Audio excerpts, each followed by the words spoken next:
Sup you beautiful people. Hope you've had a fantastic day. Welcome back to another new episode of What If Deku joined the League of Villains. If you guys enjoyed this what if, comment down below and let me know. And go ahead and check out other what ifs in the channel after watching this video. Before we get into it though, don't forget to subscribe and leave a like, and also share this video with your friends. So let's start this video. All for One sat strapped to a chair on life support in his prison cell in Tartarus. His living conditions were less than ideal. If he moved even a little, the guns in his cell would lock on instantly, even if all he did was scratch his back. They monitored his every movement, brainwave and vital sign. If you so much as you used your quirk, well, the rest was gibberish. This prison was appropriately named. Tartarus, in Greek mythology, was hell, where the wicked ended up being punished for their sins. It was mainly for criminals for whom the death penalty wasn't enough. All for One had more pressing issues on his mind. Being captured wasn't one, he didn't even care about that. Deku, are you alright? Are you still alive? He wondered. He knew Tomura and his group were safe. However, Izuku was the one he was more concerned about right now. Someone had been trying to kill him during his battle with All Might. But who? Atrocity was his biggest bet, since he absolutely loathed Izuku for being quirkless, and for taking away his new toy. He had tried to kill him before, there was no reason he wouldn't try it again. Also, that cheap shot that defeated him, that meant someone wanted him dead too, or at least captured and left to rot in prison. Atrocity was the only one daring enough to try something like that. It surprised All for One that Atrocity was intelligent enough to come up with a plan like that. He was always the sort of individual who tortured and killed anything he wanted for amusement and without thought. It was rare for him to ever think things through first, and in a quiet fashion no less. Deku doesn't possess any sensitive information, so he'll be of no use to the police. I made sure of that, he thought. There are his experiments, but he won't give them up, not without a fight. Although, if I'm not around to re-administer the quirk, things will not bode well for him. While he trusted and cared about Izuku, he kept many secrets from him to protect him from many unwanted sources. Though those sources did find their way to Izuku once, and he regretted it to this day. He couldn't even remember why or how Razor managed to convince him that it was a good idea, but it had been one of the worst decisions of his life. Following that time, Izuku had been so traumatized he needed to rewrite his memories so he could live normally, a process which required reapplication once a month, or else the memories would return. Then there were his other memories. All for One was not lying to All Might when he explained Izuku's past. However, much like the boy, he severely downplayed them, albeit intentionally. He didn't know how he had gotten so attached to the boy, but he supposed it was because in many ways, Izuku reminded him of Yurji. All for One chuckled. Thinking about his brother now of all times was kind of ironic. Well, I've been beaten, All for One muttered sadly. After decades of battles I've finally been defeated, just like you wanted. I hope you're happy up there. Knowing that your plan finally succeeded. Though he tried to avoid it, All for One did think about his younger brother every now and then. Why had he avoided it? It was one of the very few things that could make him sad. His brother was the very first holder of One for All, bestowed upon by himself. He gave it to him because at the time he didn't possess a quirk, nor was he physically strong. All for One had wanted him to be at his side when he took over society, which was in a state of chaos at the time since quirks had just emerged. There was discrimination and crime, a lot of. Controlling society would have stopped it. His brother however thought that what he was doing was wrong and turned against him. Despite his pleas, his brother stood against him, and they fought many times, all of which there was no clear victor. Eventually, his brother somehow passed on his quirk to a successor to defeat him, which repeated for several generations. Sometime after this, his brother passed away, an event that devastated him. Regardless of what had transpired between them, he was still his brother, and All for One loved deeply and still did to this day. Ever since they were children, it had just been the two of them since their parents had hardly been around. It was mainly him who looked after his brother. Haki practically raised him, especially after his quirk manifested, and there was that event. His brother was the primary reason that he fought against every user of One for All, even that infuriating All Might. That quirk was all he had left of him, all that remained of his spirit.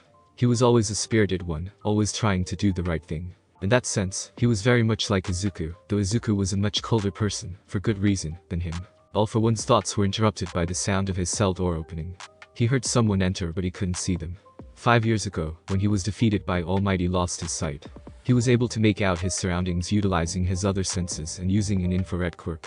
It wasn't easy, but he had managed to adapt and live with it. Well, more like survive given his condition. The figure stopped directly in front of him. All for One didn't react. He waited until the figure spoke. "My, how the mighty have fallen," a voice gloated. "You look so pathetic in this state." The moment he heard that voice, All for One felt a chill run down his spine. This was the last person he wanted to be near right now. "Atrocity," he growled. "So, you've come." Indeed, Atrocity chuckled. "We don't have a lot of time, so I'd like to get this over with as soon as possible." Bill in hospital at the exact same time. Namasa and Rio were outside Izuku's hospital room listening in on him and Inko. So far all they had heard was Inko crying and sobbing from being reunited with her missing son again. After about a minute, Inko released her son from the embrace and just stared at him, tears still streaming down her face. Izuku returned her stare, still crying at seeing her again. "You look different," she sniffled. "Did you dye your hair?" "You definitely cut it." "Yeah. I did it to make myself less recognizable," Izuku responded. "You look different as well. You've lost weight." Inko stared down at the floor. "I was out looking for you, my eating habits became disrupted, and well, this is the result," she explained. "I know. I sometimes saw you," he said. Inko's face shot up immediately. She hadn't expected her son to have seen her out. That meant he was a lot closer than she thought. She still couldn't imagine why he would stay away from her. "Then why didn't you?" Inko started before Izuku cut her off. "The same reason I left," he said. He knew she was going to ask these questions, but he wasn't ready to answer. He didn't know or understand why, but he wasn't sure about telling his mother about everything he went through. She wasn't like the other people he had told so far. He knew her, he knew exactly how she would react if she learned the truth. "Why?"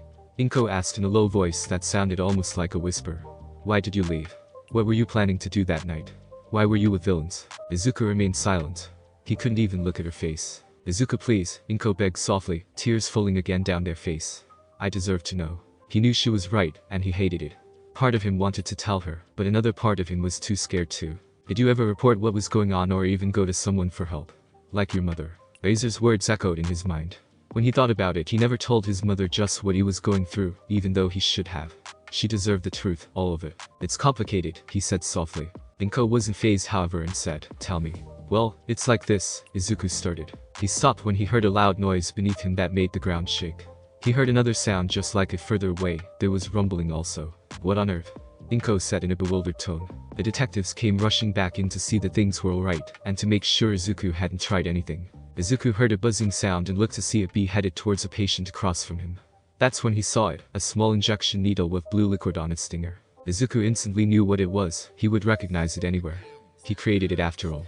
Force quirk activation isn't something it could do before, but then again, S1 could have made a few changes to it, Izuku thought, horrified. "Mom, run!" Izuku shouted at the top of his lungs. It was the first time Izuku had ever yelled at his mother, something which shocked her.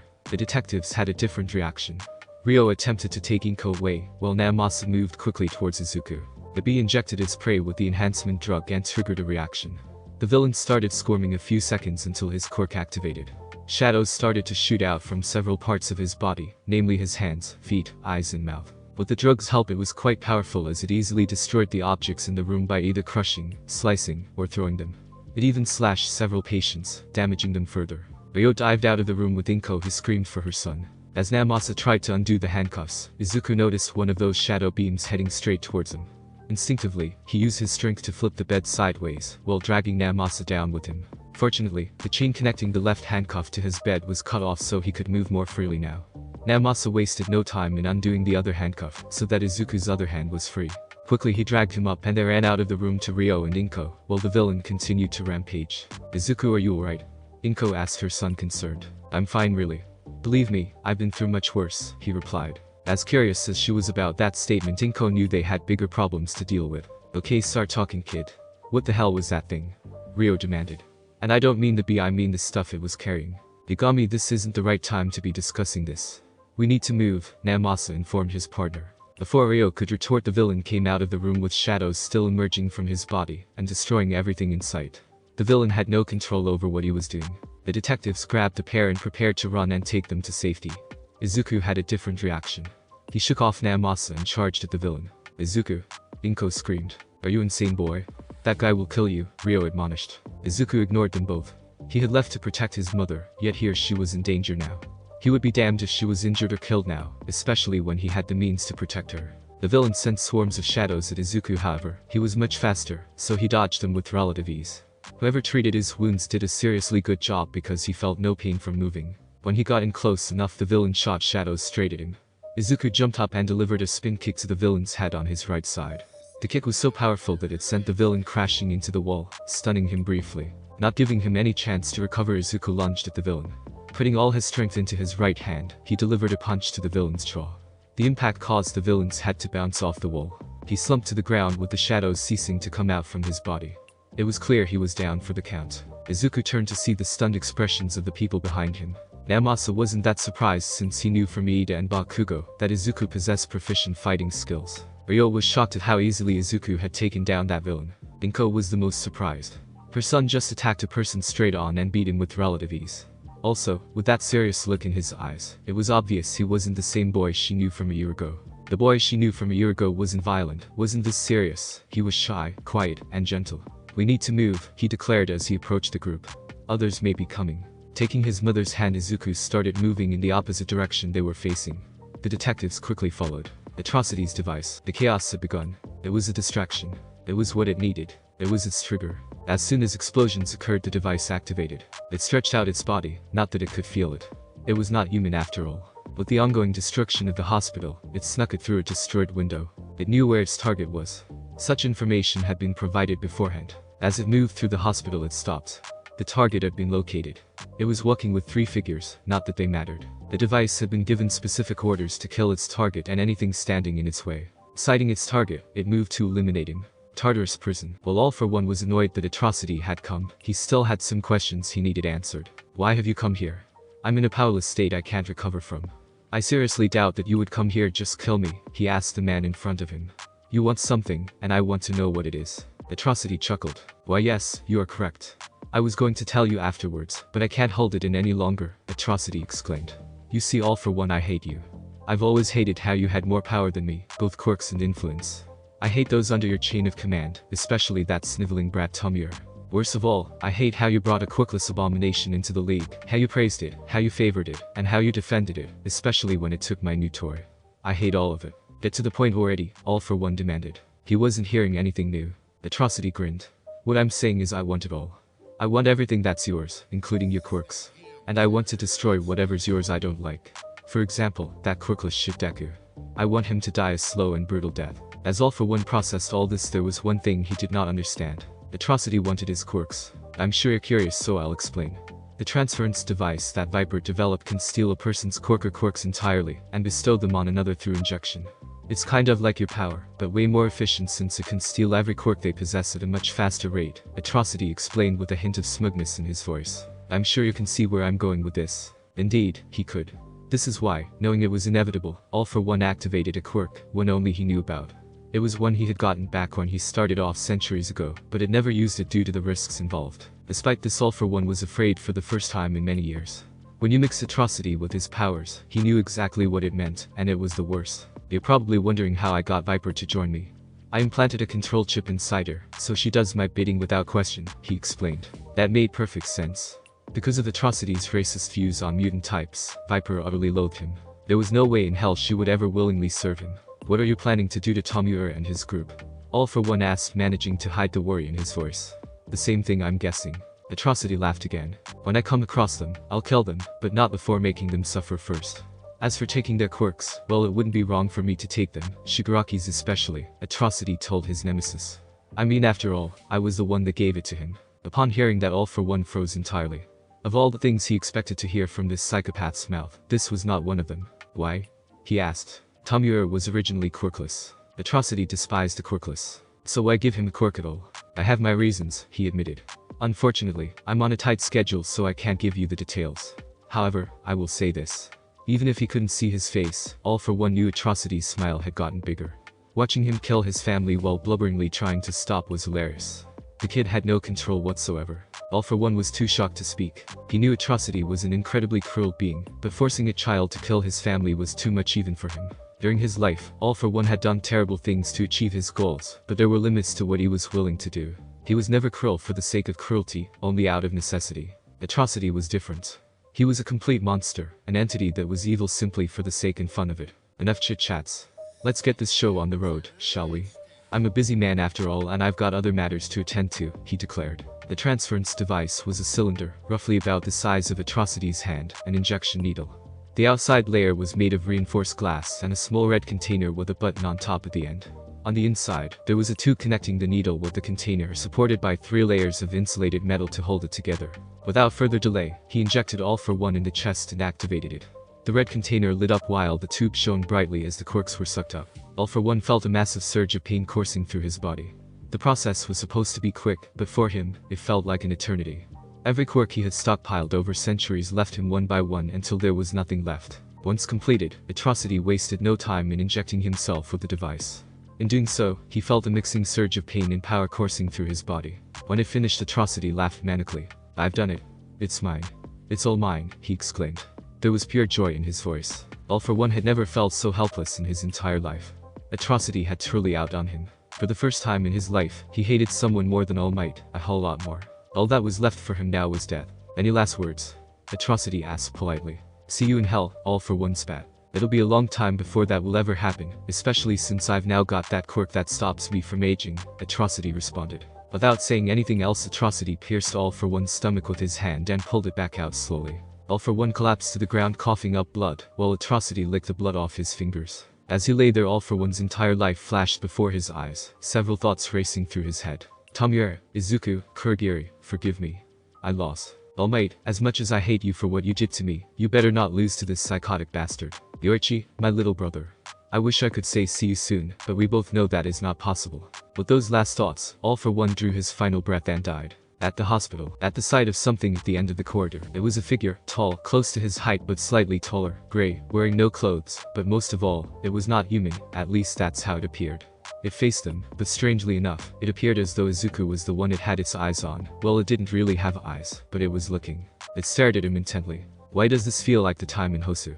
Izuku wondered anxiously. True to his thoughts, Metalloid, he wasn't going to keep calling it figure, came charging at him, its hands shape-shifting into blades. Acting on instinct, Izuku shoved his mother out of the way and skipped to the side just in time for Metalloid to backflip forward, transforming its feet into blades, also to slice him in two.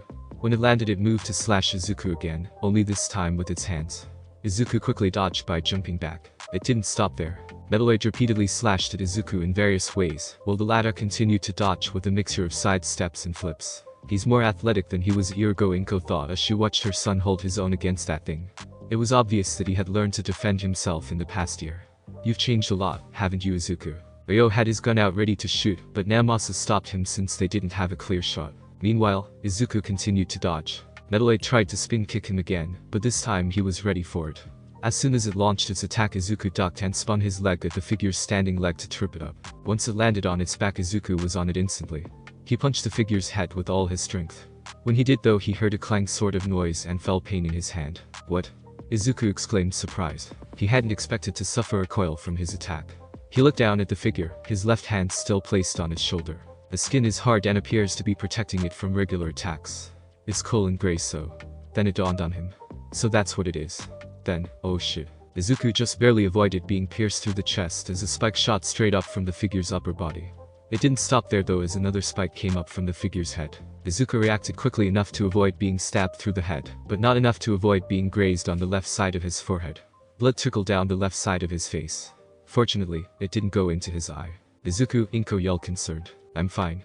It just grazed me," he explained as he watched Metalloid get back up. "Tsukauchi, Yugami, if either of you have guns, use them now. I need to verify something about this thing." Under normal circumstances, the detectives wouldn't take orders like that from civilians, much less a villain, but these weren't normal circumstances. The two detectives took out their guns and opened fire at Metalloid. However, the bullets merely ricocheted off his skin. The detectives stared in disbelief. Izuku wasn't as surprised. He had only suspected, but now he was certain. "TCH. I thought as much," he muttered. "Care to explain?" Namasa interjected. "That thing is metallic," Izuku explained. "I don't know what kind, but it's definitely composed of metal. That's why regular attacks aren't working. Furthermore, it appears as though it can mold its body into whatever shape it desires." No one questioned him. What Izuku was saying did make sense given the evidence. Before anyone could say anything, Metalloid was up and charging at them again. Izuku got ready to dodge and defend again. However, much to his surprise, Metalloid ignored him and flew towards the detectives. They both shot at it, but it was useless. Blades stretched towards them, but they both shifted to the side to avoid being slashed. Unfortunately, Metalloid didn't stop. Once it got between them, spikes shot out from its body. Namasa was stabbed through the shoulder and was pinned against the wall. Ryo was less fortunate. He had fallen on his back to avoid being stabbed, only for Metalloid to shoot out a spike from its leg and pierce Ryo's right leg. Both men howled in pain, realizing that they would be killed if he didn't do something soon. "Hey, oversized tin can, I thought I was your target. Don't ignore me," Izuku shouted. That caught Metalloid's attention. It immediately changed from trying to kill the detectives to trying to kill him. The process of slashing and dodging repeated itself again until Izuku tried to turn to kick the figure away. Unbeknownst to him, it was waiting for that. The second he kicked, Metalloid opened a hole in its chest to catch Izuku's foot. Rather than stab him right there, it started throwing him against the wall to wear him down, and it was working. Inko, who had finally seen enough, picked up Namasa's gun and started to shoot at the figure. "Get away from my son," she screamed at the top of her lungs. Metalloid let go of Izuku, who was quite weak at that current moment, and moved towards Inko, whom it deemed the larger threat. Upon reaching her, it disarmed her by ripping the gun from her hand, and then held her by the throat against the wall. Inko gasped for air as Metalloid shoved her upwards. At closer inspection, Metalloid noticed she had the same face as the target. She had the target's face that made her a target, which meant she needed to be killed also. Holding her against the wall, the figure sharpened its free arm. It would aim for her heart, so death would be assured. It pulled its arm back, ready to strike its prey. Inko, realizing what was about to happen, tried to look at her son, but was unable to because of Metalloid's hold on her. She tried to speak but couldn't. Knowing it was inevitable, she closed her eyes and accepted her fate. The figure's blade shot towards her, but it never arrived. Izuku, who had seen the position his mother was in, watched in horror as the figure's blade positioned itself in front of her heart. The moment it did, every single memory he had of his mother played through his mind, the things they had done and the time they had spent together. Dream sequence. Izuku watched in horror as a man leapt up to stab a small girl and her friends. He moved, and then, blood. Dream sequence end. He didn't know what happened, but in that instant, something awoke inside of him. He didn't know or care about what it was, he just knew he had to get to his mother as soon as possible.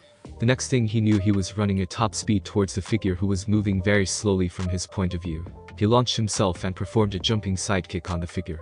The kick sent the figure flying halfway across the hallway. "Stay the hell away from my mother," Izuku roared. The detectives were stunned at the incredible feat of speed and strength Izuku displayed. Izuku checked on his mother, who was getting her breath back but was otherwise unharmed. Then they checked on the detectives, whose injuries were far more serious.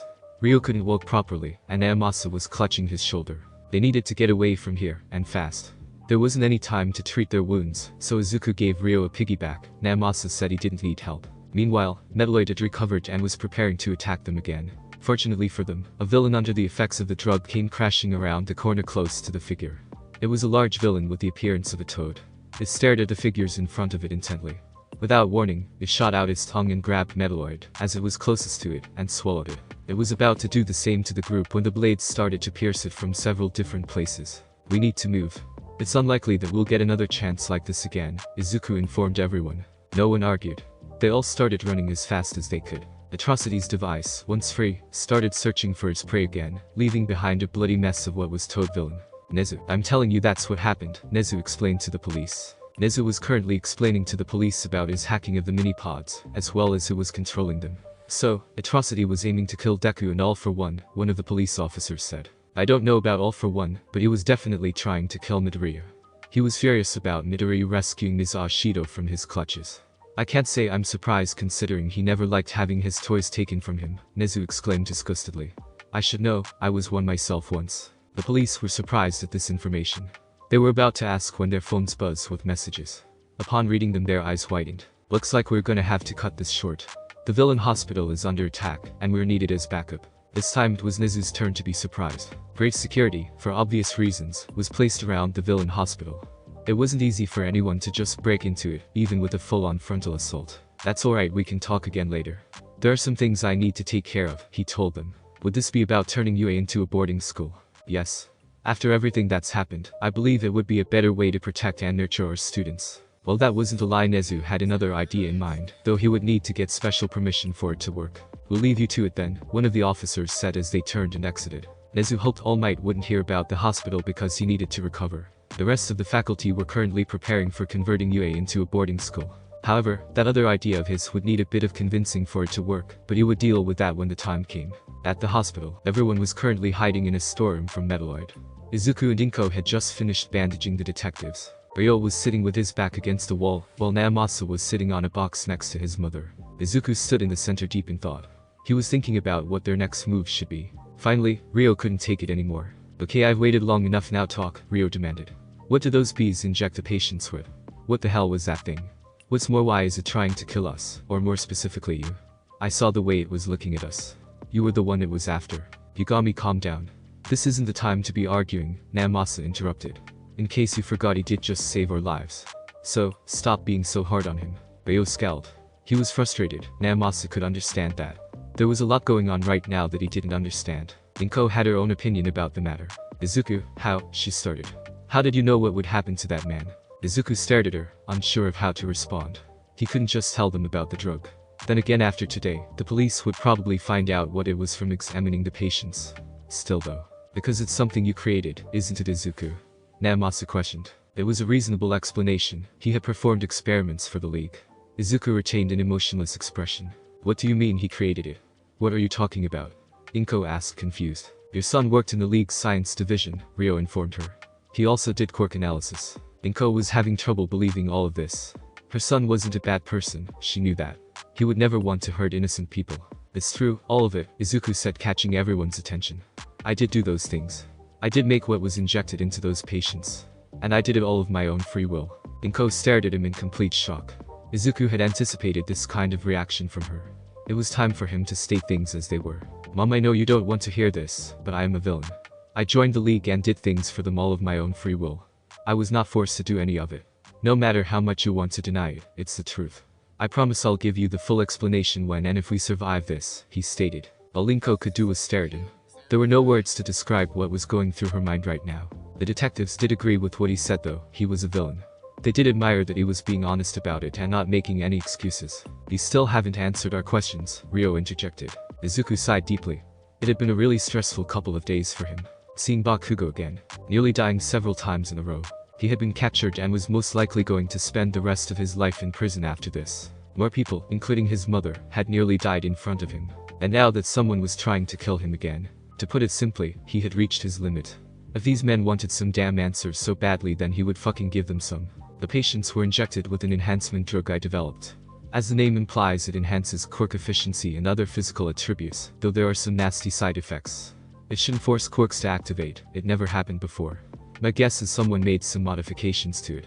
As for what that thing is or why it's trying to kill me, I don't know. Probably the same person who tried to kill me yesterday. And no, I don't know who it is. So there, are you satisfied now? Izuku snapped. Namasa didn't reply. Ryo made no comment. Inko, however, could see how stressed her son was. And who could blame him? Force quirk activation, that sounds like trigger. Still, this does partially explain why All for One favored Izuku, Namasa thought. A drug like that is quite dangerous in the wrong hands. Now that I've answered your questions, stop asking me, Izuku ordered them. Focus on the current situation at hand. We need to decide on our next course of action, since I seriously doubt that thing is going to stop hunting us. There isn't really anything we can do. My quirk, lie detector, isn't any use in this situation. Tsukauchi is quirkless, and your mother's quirk isn't exactly suited for fighting. Also, as strong as you are, there's no way you can beat that thing without a quirk, Ryo pointed out. The only thing we can do is wait for a hero to come and save us. Izuku gritted his teeth. Was this man serious? Of course, he was. He lived in a world where heroes always came in and saved the day. God, this was the type of world Tomiura described, the type of society people lived in. People walked by me like it was nothing. I was a broken child covered in blood wandering the streets by myself and needed help, but despite that they just went about doing their own business like nothing was wrong. Wanna know what they said to me? They said, I'm sure a hero will come by and help, so don't worry. But you know what, no hero did. Ryo's comment made Izuku remember just what made Tomiura become a villain. It made him remember just how truly dependent society was on these heroes. Even in situations like these, they depended on them. Honestly, it was pathetic. Even if what he said was possibly the opposite was just as assured. And if one doesn't come? He asked in almost a snarl. His remark earned him silence. Don't think like that. We have to, Ryo started before Izuku interrupted him. Ha, Izuku snorted. Have to what? Hope that help will come. I'm sorry to disappoint you, detective, but things don't work like that. Maybe in a comic book that would happen, but this is real life. Things don't always go the way we want, not everyone gets saved. Believe me, I know. Everyone, especially Inko, was stunned at Izuku's speech. He was clearly serious about what he was saying. I'm not saying a hero won't come, but until one does, we can't sit around waiting for death. So, for the time being, we need to rescue ourselves. Quirks aren't everything, there are other ways to win a battle. You two are both detectives for a reason. Use those brains of yours to try and figure out a way to beat that thing, Izuku commanded. During the last encounter, did anyone notice anything about that thing? Aside from it being made of metal. They all thought really hard about that. I don't know if this helps, but it only seemed to be able to use metal from its body. It can't make it from nothing, which is why the distance from the spikes is limited, and why it can't shoot more than one at a time, Ryo said. It doesn't appear to be human, but even still, it would need a core to hold it all together, Namasa added. Izuku pondered over all this. They did make good points, Namasa especially. A being like that would need a core to sustain itself. It was such a pity they didn't have a way to find the core. Since it was made of metal, it probably held the same properties. Someone with magnetism could probably take it apart quite easily, or someone with a fire quirk could put it under intense heat and melt it. Wait for a second, the fire quirk, Izuku realized as it dawned on him. He had forgotten until now. But wouldn't he have been searched by the police? Then again, he had put him in a hidden pocket of his. Izuku searched his pockets quickly until he came across a marble. Good, he's still there, Izuku said, earning him confused looks from everyone. Let's see now, I think Compress said you do it like this. During the time he had known him, Compress had shown Izuku how his quirk functioned. His quirk compress, as the name implied, allowed him to compress any object into a small marble without damaging it. Most of the time only Compress could undo it himself, however, there was another method. Someone else could undo his quirk's effects if they A. know the person, B. have a good enough relationship between the two of them, and C. if they willed it very strongly. Izuku's analysis as well as the praise of his quirk made Compress like him enough to tell him that, and they sometimes had conversations with each other, which were fairly decent. Focusing on the marble in his hand, he thought about how much he needed his strength. Using the current events as leverage, he willed the marble open. There was some white smoke, but before him lay a man he knew all too well. The figure groaned while clutching his head before standing up. Deku, what the hell, he groaned. Sorry Dabi. Right now, I'm kinda in the middle of a life or death situation, and I could really use your help, Izuku explained. Dabi raised an eyebrow. He quickly examined his surroundings. He then sighed deeply. Explain, he said. It's like this, Izuku started. Izuku quickly explained what had happened since Dabi was knocked out by Gran Torino. When he was finished, Dabi nodded his head in understanding. I get it. Sure, I'll help you, Dabi answered. Wait, what? Why? Ryo asked suspiciously. Why help us at all? Why not try and escape? Dabi sighed. He anticipated this kind of response. I highly doubt that I'll get very far considering the situation. There are probably several heroes on their way here now. Also, since I like Deku the most out of all the league, I'm willing to help, Dabi told them. Ryo didn't appear to be convinced. Naomasa and Inko were different. Bigami, we should accept his assistance. The way things are now, we need all the help if we're going to survive this, Naomasa reasoned. So, for just once don't argue. If Izuku trusts him then so do I, Inko stated. Dabi glanced at the woman and saw that she greatly resembled Deku. It dawned on him who this woman was. He couldn't help but grin at the Deku. Oh, is this her? He asked the younger male with a hint of amusement. Yes Dabi. This is my mother, Izuku Midoriya, Izuku replied, turning his face away. Inko looked at them surprised. Deku talked about you quite a bit back at the league, Dabi informed her. It's nice to finally meet you. Though I wish it were under better circumstances. Inko didn't get a chance to reply. At that exact moment, a metal spike pierced through the door. Metalloid had found them, and it was slicing its way into the room. This isn't really the best time to be getting acquainted, Inko said. We can do that after we're done not dying, Dabi replied. Izuku saw a fire extinguisher and ran to grab it. Melting Metalloid may not have been enough, therefore, he needed a backup plan. He didn't get to it, unfortunately. Metalloid came smashing through the door straight at him, blades ready to cut him in two. Acting on instinct, Izuku back flipped out of the way so Dabi could attack. Blue flames erupted from Dabi's hands and shot towards Metalloid, consuming it instantly. That did nothing to halt it. Metalloid shot out a spike at Dabi, who easily avoided by skipping to the side where he attacked again, this time increasing the temperature and power of his flames. It appeared to be working as Metalloid looked slightly liquidly but not much. Metalloid spun its leg at Dabi's head, only for him to lean back and avoid it, well mostly, his chin was cut. The fact that the metal was hot from his flames only made it more painful. Dabi grunted in annoyance and glared at the figure while he continued to dodge and strike. He wasn't making much progress. This thing's really starting to piss me off, Dabi exclaimed. He wasn't the only one. Ryo was trying to move so he wouldn't be in the way, which wasn't easy given his leg's condition. Naomasa had Inko behind him as if trying to protect her. Izuku couldn't help but growl at how frustrating the whole situation was. Damn it. If I could only get that fire extinguisher, then my plan would work, Izuku thought. If only those two would knock it over here then. Suddenly an idea came to him. There was a way to get that extinguisher. And she was in this room. Mom, he called out, catching his mother's attention. He moved quickly to her and pointed at the object of interest. The fire extinguisher. Can you use your quirk to bring it over here? Inko stared at her son. Izuku, that's mainly for small objects. Try it with both hands. Focus all your power on them and it'll increase his strength. Inko didn't look so sure. Please, trust me, Izuku implored her. Inko saw the look in his eyes. He was serious, he trusted her, he had faith in her. Then it was only right that she does the same. Moving out from behind Naomasa, she extended her hands and focused her quirk on the fire extinguisher. Seeing what she was about to do, Izuku called out to Dabi. Dabi, hit that thing with everything you've got. Go max temperature with your flames, Izuku shouted. When I say now, stop and I'll do the rest. Dabi held out his hand close to Metalloid and consumed it with his quirk. His blue flames burned stronger than before. The figure could hardly move as its body started to melt. Inko focused all her quirk's power on the fire extinguisher. As she did, the object started to move towards her until it came directly into her hands. She immediately gave it to her son, who charged the metallic monstrosity. "Now," he yelled. Dabi ceased using his quirk. The figure was almost a grey puddle. Within the liquid, Izuku could see a red eye, at least that's how it appeared. It must have been its core. He didn't care about that though. He aimed the fire extinguisher and fired it at the liquid. Almost instantly it was frozen solid. When an incredibly heated substance is met with a cold one, it'll cool and solidify, or in this case freeze, quickly, Izuku explained. "This was my plan all along. But it's not over yet." Izuku broke down on some of the ice so he could rip out the core. He took it over to Namasa, who still had his gun. "You want to do the honors?" he offered while holding out the core to him.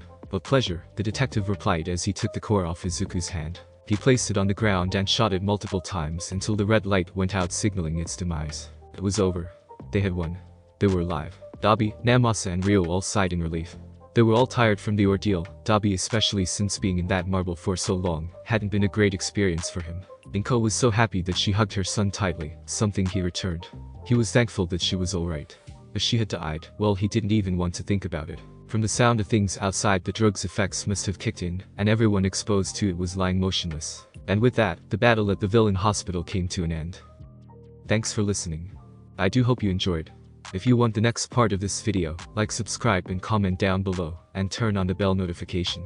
And also check out other videos that I have created and enjoy. See you in the next video. Peace.